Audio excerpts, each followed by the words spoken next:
Hey friends, it's Nikayla from the podcast Side Hustle Pro. I'm always looking for ways to keep my kids entertained without screens, and the Yoto Mini has been a total lifesaver. My kids started using it right away and haven't stopped since. Hours of stories, music, podcasts, and more, and no screens or ads. Yoto is a screen-free audio player where kids just pop in a card and listen.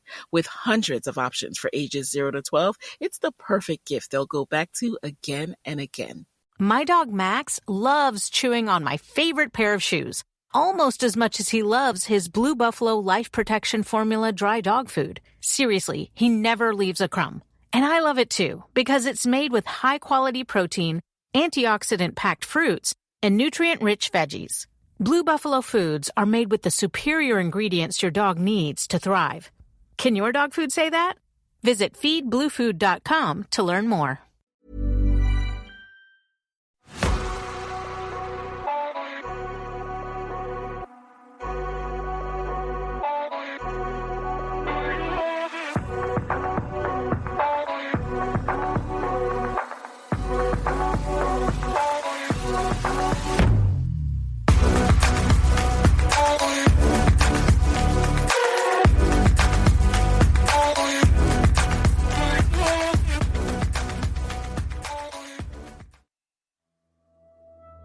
Hello, I'm Sarah and welcome to day 10 of 31 days of Halloween.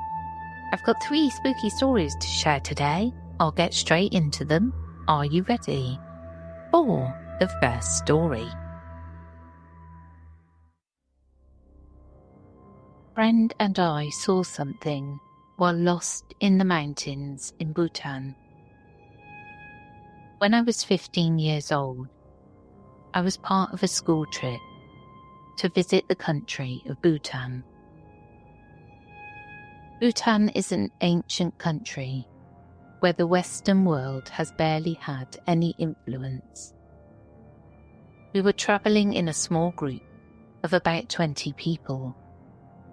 Most of our group was sleeping at a hotel, but our tour guides invited us on a secret trip to a drinking establishment in town.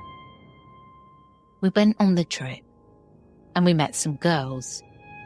We went back to the hotel to hang out with the girls. Later that night, around 11 p.m, the girls asked us to walk them home. Little did we know, the walk would be about 4 miles in each direction. My friend and I walked the 2 girls up a mountain to a botany observatory above the village of Bumthang, hilarious name for a village. As we walked up the hill, the girls pointed out a shortcut through the woods. They told us that because they had received blessings from local monks, we would be protected walking through the woods, but that when we returned, we should take the long walk home. The reason they gave was that the woods were haunted. We laughed at their local superstition, and we saw no strange sights on the way up. When we got to their destination, we spent a few minutes there before we left. My friend and I played lacrosse together in high school. He was stocky, strong, and altogether not a timid young man. We were both strong, confident, even cocky, encouraging each other not to fear the darkness of that Himalayan night. We walked back down the mountain underneath the clear light of a waxing moon. When we reached the trailhead of the shortcut through the woods, I remembered and repeated the warning that the girls had given us. My friend, not a superstitious young man, joked that I was being a scaredy cat. I told him I was not scared, and I took point as we entered the woods. He followed behind, and even attempted to scare me a few times by jumping on me. After about 20 minutes, we reached a clearing in the woods. As we did, I began to see strange lights floating in the trees. What came next was something I could never have expected or imagined. Across the clearing, bathed in the blue light of the moon, just standing there, was an upright naked figure. It stood about 5 foot tall, completely hairless, with grey skin and eyes illuminated by a soft yellow glow. I froze on the spot, petrified by what I was seeing, and unsure if I could trust my eyes. My friend's reaction to the sight was quite different. He hid behind me, looking over my shoulder. He asked, "What is that?" As if in response to his question, the creature instantly sprang into motion. It fell onto all fours, snarled, and began walking backwards. It walked backwards toward a tree, and then, without breaking a step, walked backwards up the trunk of the tree and onto a horizontal branch which hung over the path at the other end of the clearing. My friend, terrified at what he saw, took off sprinting into the woods. He ran directly under the branch and into the darkness. Then I was left in the clearing, still paralysed and without my friend, but not yet alone. For a few minutes I stood there, unsure what I was looking at. I began to pray the Hail Mary and the Our Father and every other prayer I knew, and yet still the creature sat on the branch staring at me with its glowing yellow eyes. I got a long good look at the creature and noticed its bulging potbelly and simultaneously emaciated figure. It looked exactly like a hungry ghost from Asian folklore.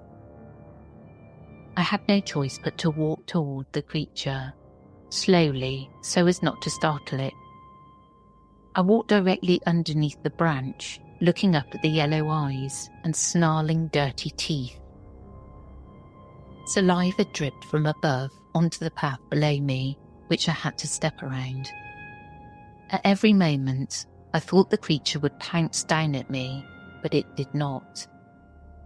I circled around the creature, keeping it in front of me, as I then backed away into the woods. I continued walking backwards until the clearing was long out of sight. I then began to run, and I ran all the way back to the hotel. On the way home, I was even attacked by a pack of wild dogs, which I had to throw stones at to defend myself. However, my fear of the dogs was far outweighed by the fear of the night, and my fear of the creature whose name I will never know, but whose face I will never forget. Years later, I reached out to that friend to confirm this story and its details. He was able to confirm and said he never spoke of it afterward to anyone else.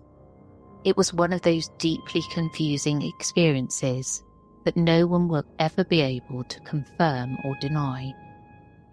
It left a sliver of doubt in me that whatever we consider to be this concrete reality is probably not so concrete. Science does not know everything. This was not a fictional story. This is a real anecdote about my life, and it haunts me to this day.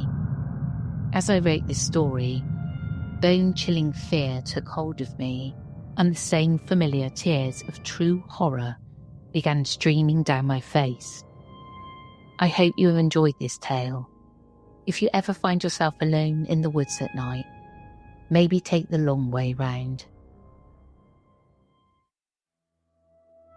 I know we covered hungry ghosts before in an episode that we did all about them, but I've never actually come across a story where someone has seen one, and I thought this was great. I was a bit concerned about the friend who ran off, but I can assume that they were okay because nothing is mentioned. A great story. Are you ready for the second story?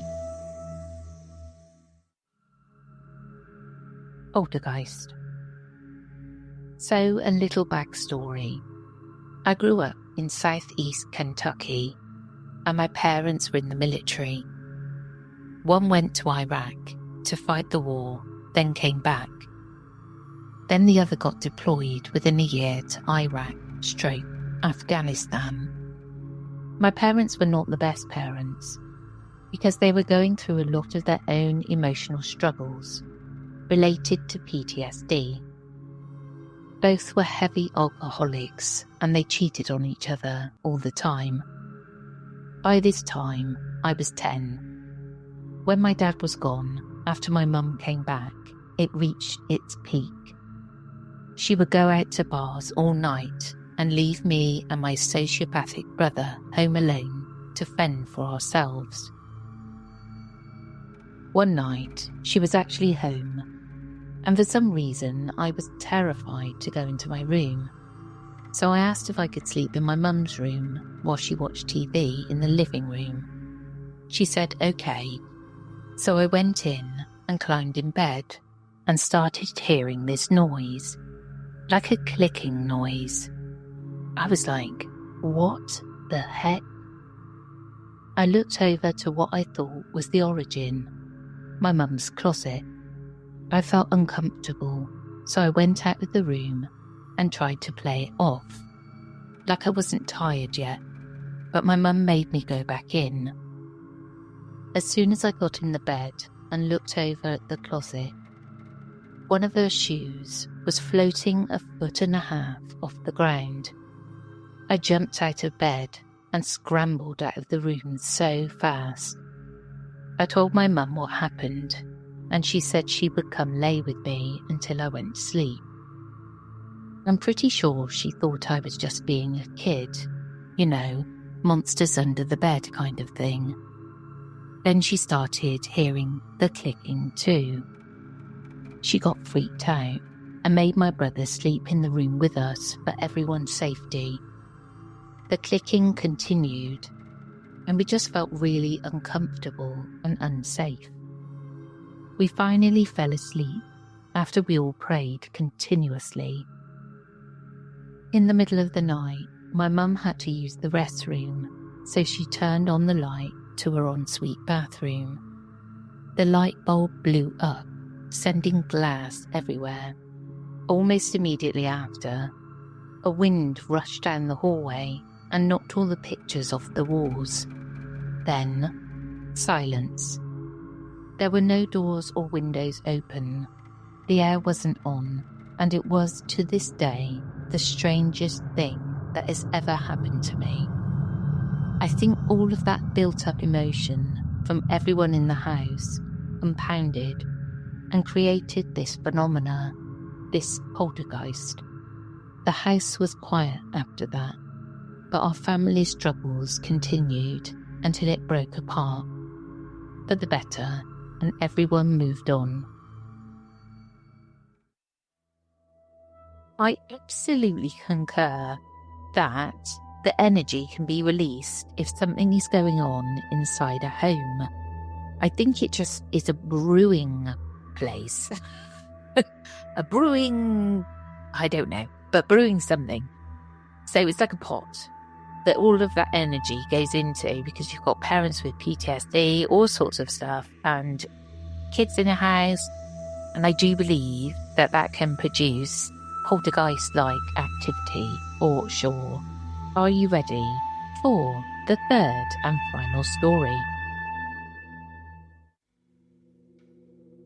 My college roommate was a poltergeist.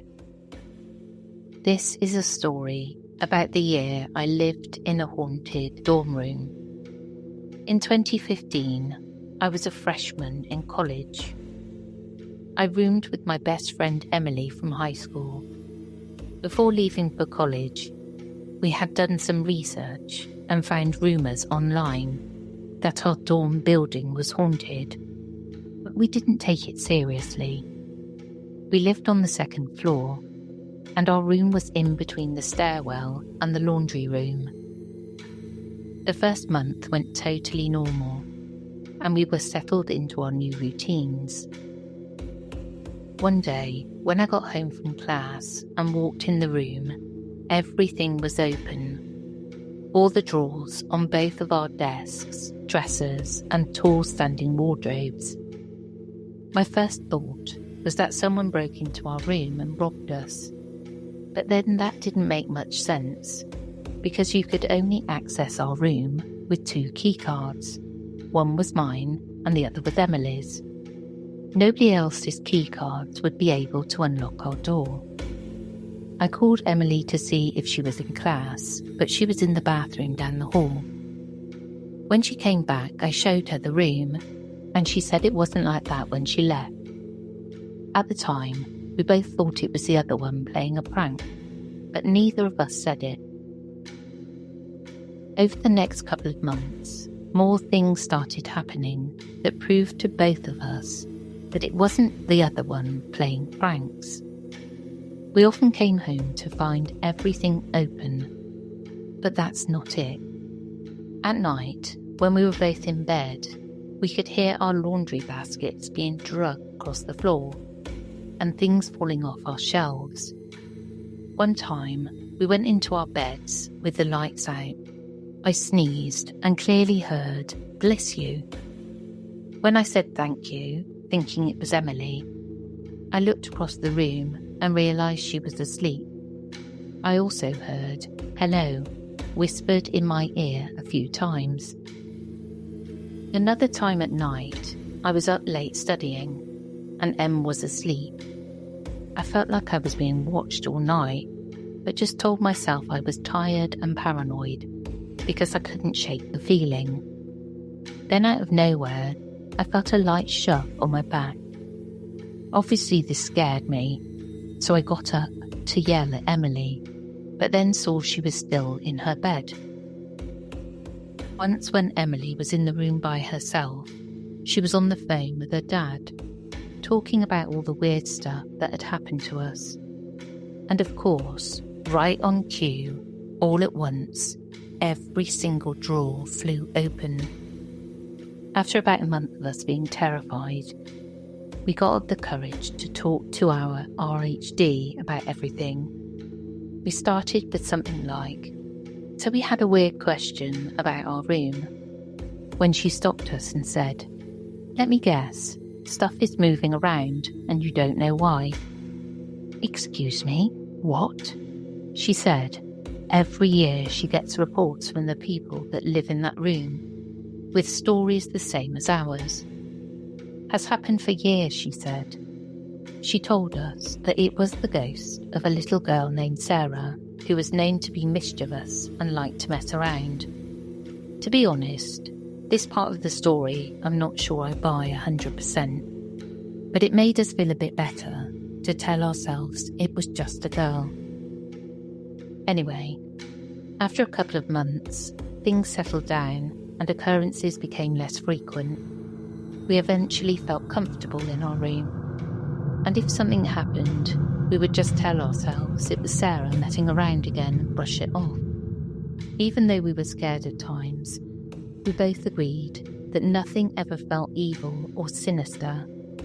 It did indeed just seem like a mischievous spirit, but either way, we never taunted it or tried to talk to it. Hey friends, it's Nikayla from the podcast Side Hustle Pro. I'm always looking for ways to keep my kids entertained without screens, and the Yoto Mini has been a total lifesaver.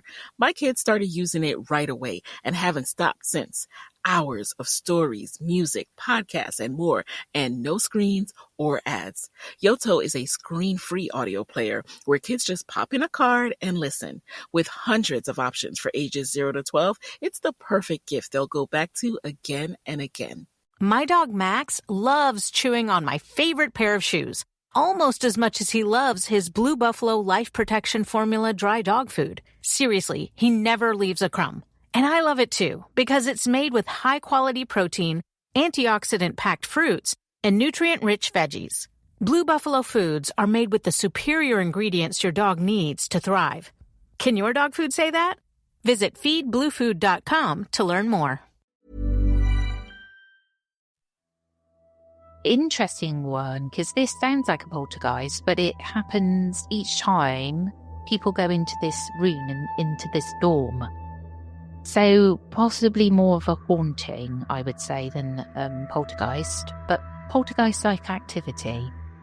How great though, you're going away to college, university, and you get a haunted room. I love it. Well, that's it from me today. I hope you enjoyed, and we'll catch you again tomorrow. Take care, everyone.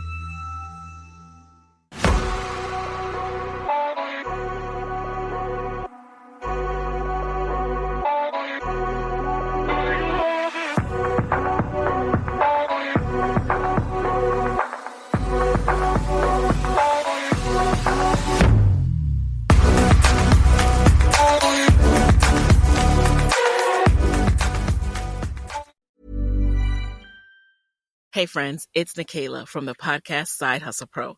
I'm always looking for ways to keep my kids entertained without screens, and the Yoto Mini has been a total lifesaver. My kids started using it right away and haven't stopped since. Hours of stories, music, podcasts, and more, and no screens or ads. Yoto is a screen-free audio player where kids just pop in a card and listen. With hundreds of options for ages 0 to 12, it's the perfect gift they'll go back to again and again. My dog Max loves chewing on my favorite pair of shoes, almost as much as he loves his Blue Buffalo Life Protection Formula dry dog food. Seriously, he never leaves a crumb. And I love it too, because it's made with high-quality protein, antioxidant-packed fruits, and nutrient-rich veggies. Blue Buffalo foods are made with the superior ingredients your dog needs to thrive. Can your dog food say that? Visit feedbluefood.com to learn more.